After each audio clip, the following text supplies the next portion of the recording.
I had imagined my daughter's wedding day 1,000 times. Every mother does. I pictured her walking down the aisle with a smile so bright it would light up the room. I imagined laughter, happy tears, and the quiet pride of knowing I had raised her well. I never imagined that the day would end with silence, shame, and a truth I was not ready to face. My name is Eleanor. I am 56 years old and a widow. My husband passed away 8 years ago, and from that day forward, my daughter Lily became my entire world. I worked 2 jobs to give her the life she deserved. I missed vacations, ignored my own health, and put every spare penny into her education and dreams. Lily was always ambitious. Smart, beautiful, confident. She had a way of entering a room and making people notice. As a child, she was affectionate and kind. As she grew older, she became more distant, but I told myself that was normal. Teenagers change. Young adults get busy. Life moves on. When Lily announced she was getting married, I was overjoyed. Her fiancé, Marcus, seemed polite and well-spoken. He came from a wealthy family, something Lily clearly admired. I tried not to judge. Love is not about money, I reminded myself. From the beginning, though, I felt like an outsider. Wedding planning was taken over by Lily and Marcus's family. They chose the venue, the decorations, the guest list. Whenever I offered suggestions, Lily brushed them aside. "This is what Marcus's parents want," she would say. "Or this is how high-class weddings are done, Mom." Those words stung more than I admitted. I noticed changes in Lily. She spoke to me sharply. She corrected me in front of others. She seemed embarrassed by me. Once, when I hugged her in public, she gently pulled away and whispered, "Please, Mom. Not here." I told myself I was overthinking. Weddings are stressful. Brides are under pressure. The night before the wedding, I barely slept. I laid out my dress carefully. It was simple, but elegant. I could not afford anything extravagant, but I made sure it was clean and pressed. I looked at myself in the mirror and practiced smiling. "This is her day, Eleanor," I whispered to myself. "Do not make it about you." The ceremony was held in a luxurious hall decorated with white flowers and crystal lights. Everything looked perfect on the surface. Guests arrived in expensive clothes. Soft music played in the background. I sat alone in the second row. Marcus's parents sat in the front, surrounded by relatives and friends. No one spoke to me much. A few polite smiles, nothing more. Then the music changed, and Lily walked in. She looked stunning. For a moment, my heart swelled with pride. That was my daughter. The little girl who used to fall asleep on my chest. The teenager who cried over her first heartbreak. The woman standing in front of me now. I wiped my eyes and smiled. The ceremony went smoothly. Vows were exchanged. Applause filled the hall. People stood and cheered. I stood too, clapping harder than anyone. At the reception, things began to shift. I approached Lily to congratulate her. Before I could say anything, she turned to me and said quietly but firmly, "Mom, please do not make a scene today." I froze. I had not even spoken. I nodded and stepped back, my face burning. Later, during dinner, I noticed whispers. I noticed glances in my direction. I noticed Lily avoiding eye contact with me. Then came the speeches. Marcus's father spoke first. He praised his son. He welcomed Lily into their family. He thanked everyone who had contributed to the wedding. He did not mention me once. Then Lily stood up.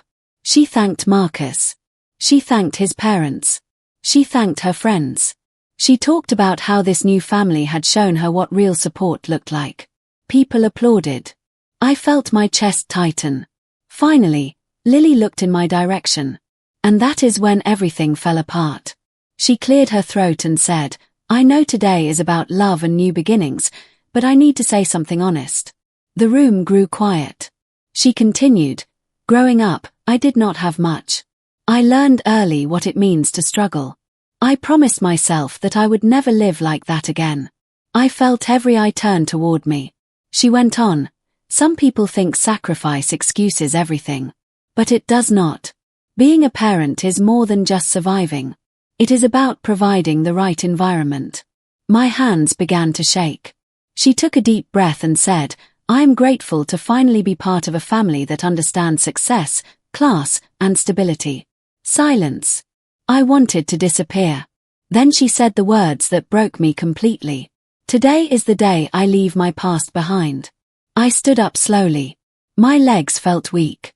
I could hear my heart pounding in my ears. Lily looked at me, her expression cold, and said, Mom, I think it is best if you leave. Gasps filled the room. I waited for someone to stop her. For someone to say something. No one did. I walked out of my daughter's wedding alone, my vision blurred with tears, my heart shattered in ways I did not know were possible. I did not know then that what would happen next would change everything.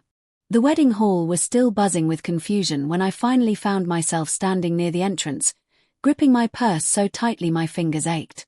Guests whispered behind their hands, some pretending not to stare, others openly watching me as if I were part of the entertainment.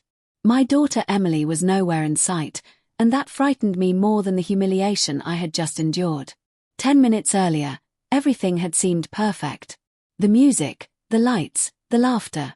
And now, my heart felt like it had been torn in two. I forced myself to breathe and started walking toward the bridal suite.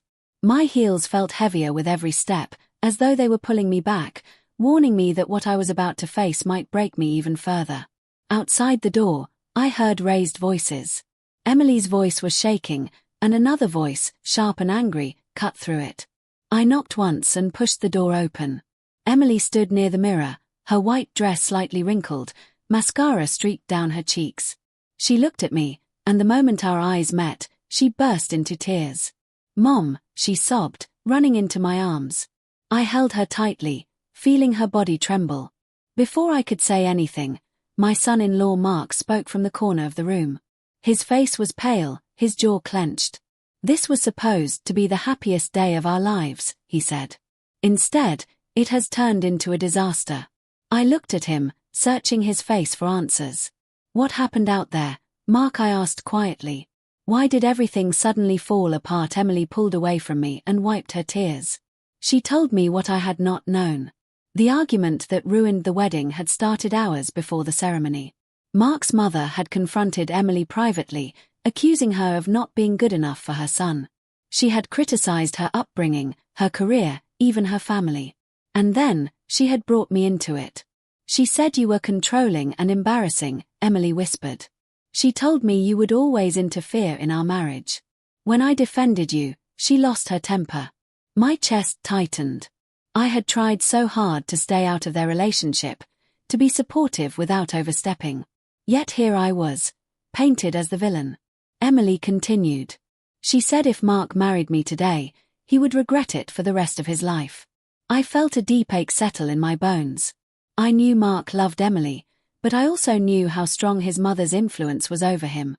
I had seen it in the way he hesitated during the vows, the way he kept looking toward the front row where she sat today. What happened next? I asked softly.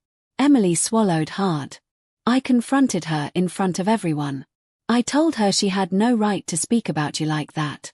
She denied everything and accused me of lying. Then Mark stepped in. Mark shifted uncomfortably. I tried to calm things down, he said. But my mother started shouting, and Emily shouted back. Someone knocked over a table. A vase shattered. People stared. And that was it.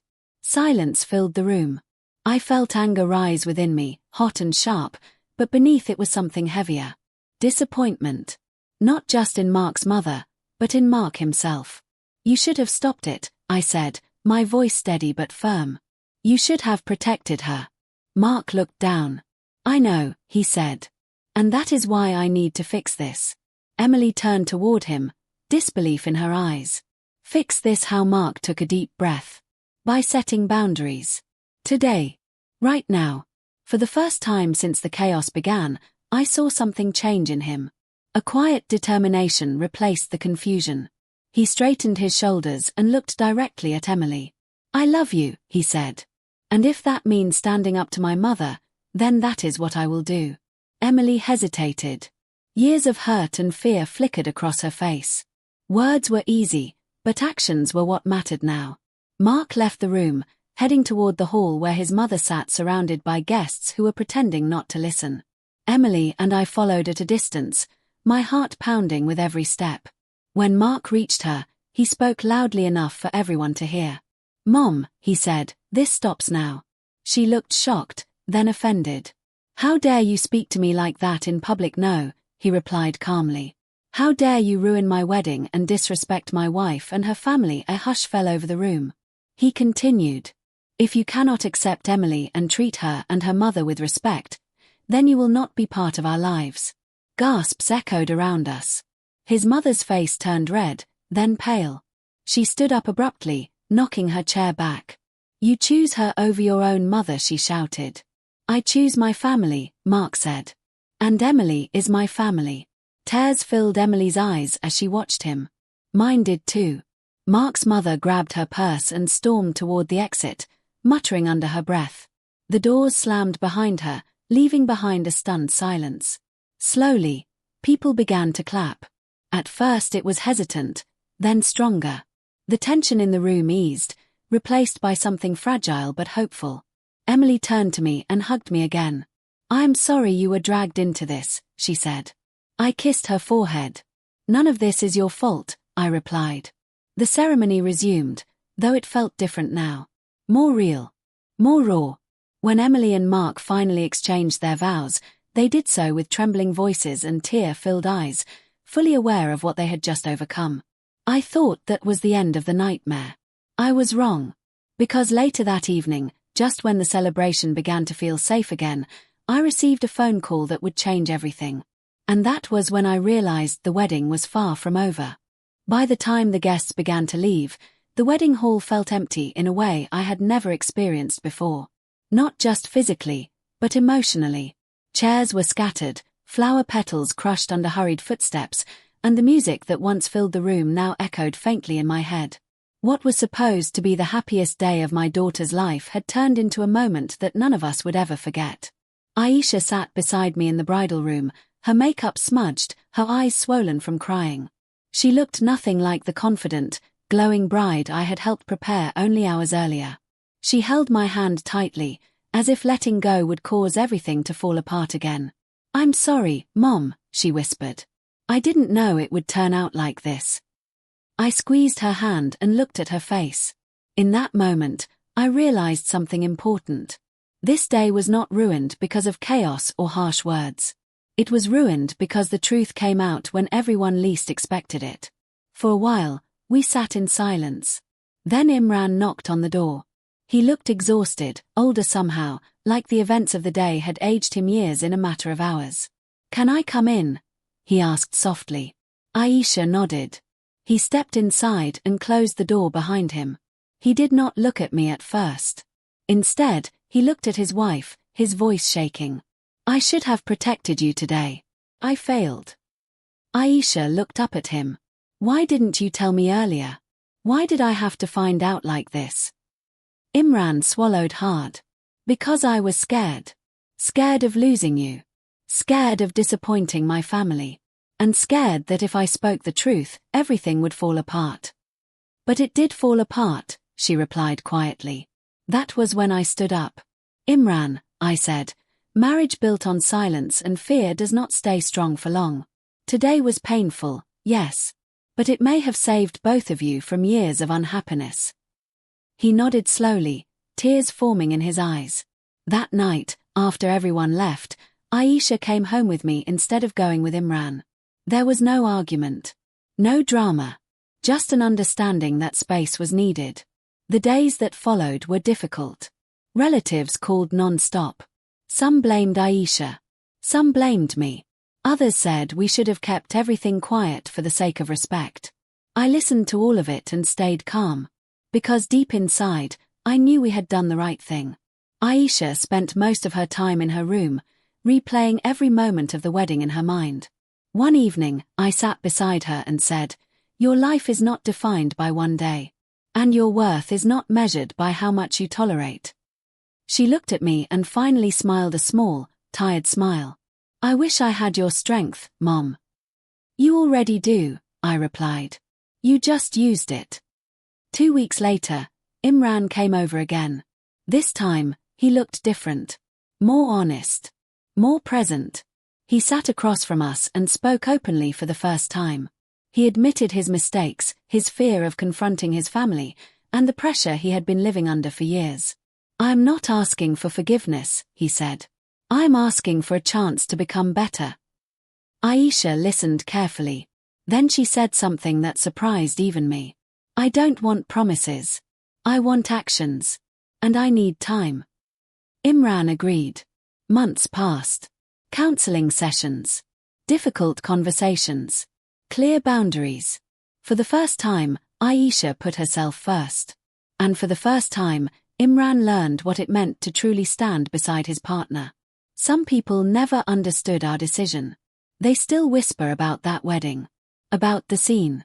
About how everything stopped mid-ceremony. Let them talk. Because here is what they do not see. They do not see my daughter waking up peaceful instead of anxious.